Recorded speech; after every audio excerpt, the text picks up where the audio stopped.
My guess is you've heard that former Democratic National Committee interim chair Donna Brazile has a book out about the 2016 election, and it's creating a few waves. First came the preview she wrote in Politico under the headline, Inside Hillary Clinton's Secret Takeover of the DNC. There we learned of the covert agreement which gave the Clinton campaign control over DNC finances and strategy almost a full year before she even got the nomination. We later learned that after Clinton's feigning spell, Brazile seriously considered initiating the process to replace her and running mate Tim Kaine, believing former VP Joe Biden and Senator Cory Booker would have the best chance. In the end, she didn't. And as for those WikiLeaks emails that showed she gave Clinton town hall debate questions in advance, she indicates she's not sure those emails were even real. Of course, these are just some of the many tales in Brazile's terrific memoir. It's called Hacks, the inside story of the break-ins and breakdowns that put Donald Trump in the White House. She joins me now to talk about it. Don, it's great to see you. Thank you. Now, I'm not going to bring up the timing of the book because I know you tell people to go to hell when they do that, so I'll start with something else. Why did you write the book? I wrote this book because I was afraid that the American people will lose, will not remember that we were hacked in 2016. I was hacked. The DNC was hacked. The DCCC was hacked. Several members of Secretary Clinton's inner circle, they were also hacked. I thought that the American people would wake up a year later and forget all about what took place, the hacking, but I also wanted to write a postmortem on the campaign. I was the chair of the Democratic National Committee. I was not Hillary Clinton's campaign manager. And I wanted the American people to come away with some ideas of what we did right and some ideas of what went wrong. You know, from that first piece in Politico, the thing that most of us took away was this line from your book. I had promised Bernie, meaning Sanders, I would get to the bottom of whether or not Hillary's team had rigged the party process in her favor so that only she would win the nomination. By September 7th, I had found my proof, and what I found broke my heart. I read that, like all of America, shocked, and then I see on George Stephanopoulos saying, I found no evidence of rigging, none whatsoever. So where's the truth lie? Why the disconnect? Well, there's no disconnect. Because in the book on chapter 10, it's Bernie, I found the cancer.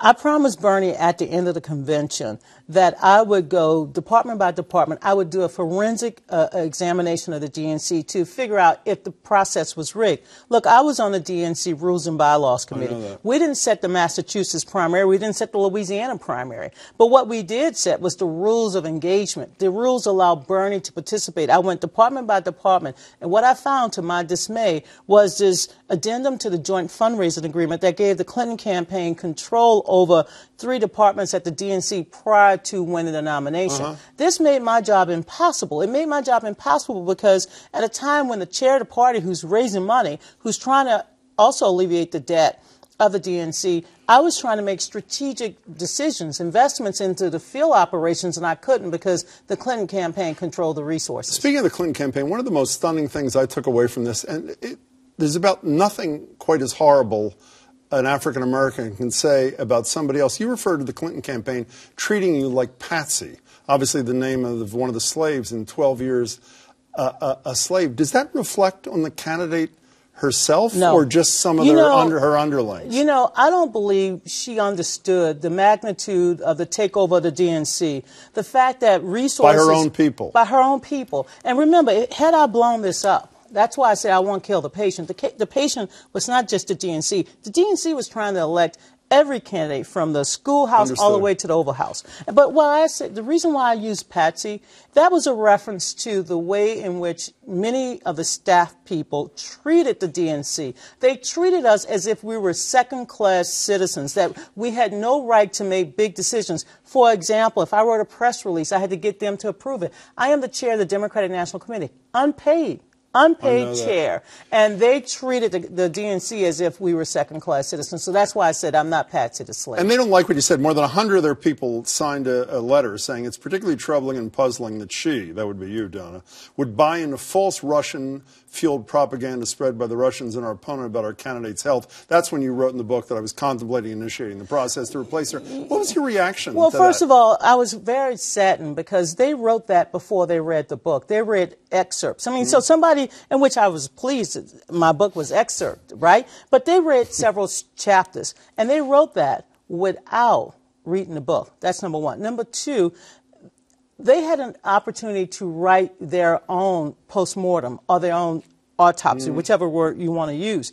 They failed to do that. I wrote my story. I'm standing by. Hillary Clinton has wrote her story. Bernie Sanders has written his book. Joe Biden just wrote a book. Barack Obama's going to write one. Donna Brazile has a piece in that whole lineup of great literature. Have you spoken to Hillary Clinton since the book? I mentioned that I spoke to her on February, I think it was February 9th or February 10th. I haven't, but I'm not in her But not since the book. No, I'm not in her inner circle. She's in town tomorrow night. If you bumped into her, what would you say? I'm on my way to Alabama. No, but I'm not running from anybody. You understand? I'm a 57-year-old political activist who stepped down twice in my life, stepped up to become chair of the party. I don't think I'm obligated to call anybody. I believe I did this for my party. I did it for the candidate, but I did it for my party and my country. We should say for local people, too, your first presidential campaign was for who?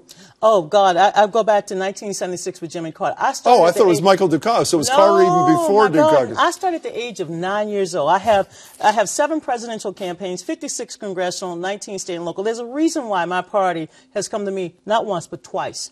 And that is because I've spent my entire life serving my party and my country. Last thing about the book, because I mentioned in the intro, I just want to clarify for the people at home. When you're saying you can't find the emails, you don't know what the emails said, you're not denying you passed questions along to the Clintons. Because you said you were something like you'll regret it for the rest of your life. Here's what I said, and this is also in 2 chapters in the book. I said, look, I was under a lot of pressure, as many people inside the Democratic Party, to expand the number of debates and town hall meetings and forums. And yes, I probably did communicate with both campaigns, but I couldn't. WikiLeaks stole our information. They only put out what they wanted you, the reader, to see, not everything. But you're not denying it, is the bottom line. I'm not going to acknowledge that WikiLeaks did anything correct. I'm saying that I could not find the email because CNN never gave me any But you're questions. not denying you did what was in the email. What I said in the book, I think I like to keep what I said. What I said in the book is that I went to look for those so-called emails. Remember, I'm the only American looking after stolen, hacked emails, right?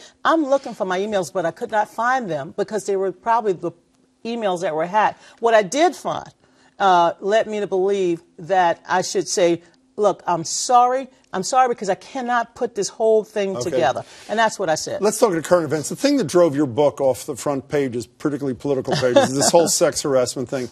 2 Democrats are in the crosshairs right now. Al Franken, who spoke today, and John Conyers, who stepped down as the ranking member of the Judiciary Committee yesterday.